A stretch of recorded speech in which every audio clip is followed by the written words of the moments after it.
క్రైస్తవులైన మనం క్రిస్మస్ను, మట్టల ఆదివారమును, ఈస్టర్ను ఈ పండగలను జరిగించుకుంటూ ఉంటాం కదా. వాస్తవానికి బైబిల్లో 7 పండగలను జరుపుకున్నారు. వీటిని ఎవరు జరిగించారో చూద్దాం. బైబిల్లోని 7 పండగలను యూదులు మాత్రమే జరిగించారు. ఎందుకు జరిగించారు? వీరి యొక్క పాపాల నుండి పాప క్షమాపణ పొందుకోవడానికి పండగలను, బలులను, అర్పణలను జరిగించేవారు. వీరు ఎప్పుడు జరిగించారు? ఎప్పుడు చేసేవారు? నెలలు, మాసాలు, సంవత్సరాలు జరిగించేవారు.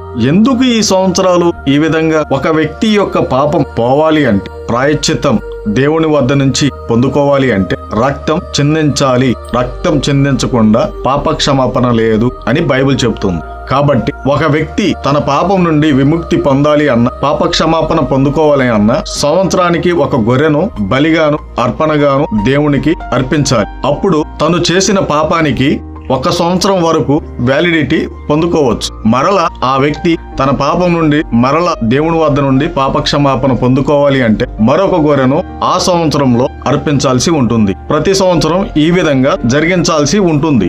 అందుకు ధర్మశాస్త్ర సంబంధమైన యూదులు వారి యొక్క పాప క్షమాపణ కోసం బలులను, సంవత్సరాలు, మాసములను, ఉత్సవ కాలములను జరిగించేవారు. ఇదే విధంగా యేసు ప్రభుల వారు కూడా సున్నతియు, పండగలను ఆచరించవలసి వచ్చింది. ఎందుకంటే ప్రభువు రాకడకు కారణం ధర్మశాస్త్రం అంతటిని కూడా నెరవేర్చి సిలువ మ్రానుపై కొట్టివేయడానికి వచ్చాడు.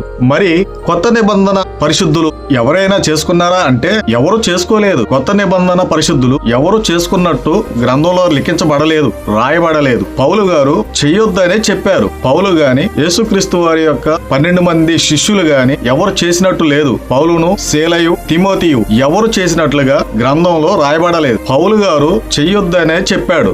ఏమని? గలతి 4:10 మీరు దినములను, మాసములను, ఉత్సవ కాలములను, సంవత్సరములను ఆచరించుచున్నారు అన్నాడు. మార్క్ 7:7 మానవులు కల్పించు పద్ధతులను దేవోపదేశములుగా బోధించుచు నన్ను వ్యర్థముగా ఆరాధించుచున్నారు. మార్కు 7:13 మీరు నియమించిన మీ పితృపారంపర ఆచారములను, దేవుని వాక్యమును నిరర్థకముగా చేయుచున్నారు అన్నాడు.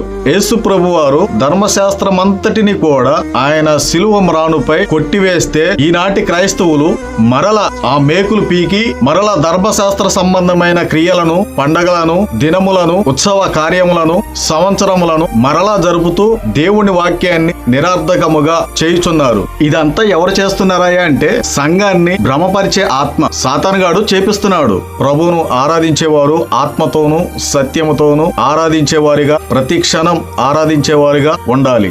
ఆమె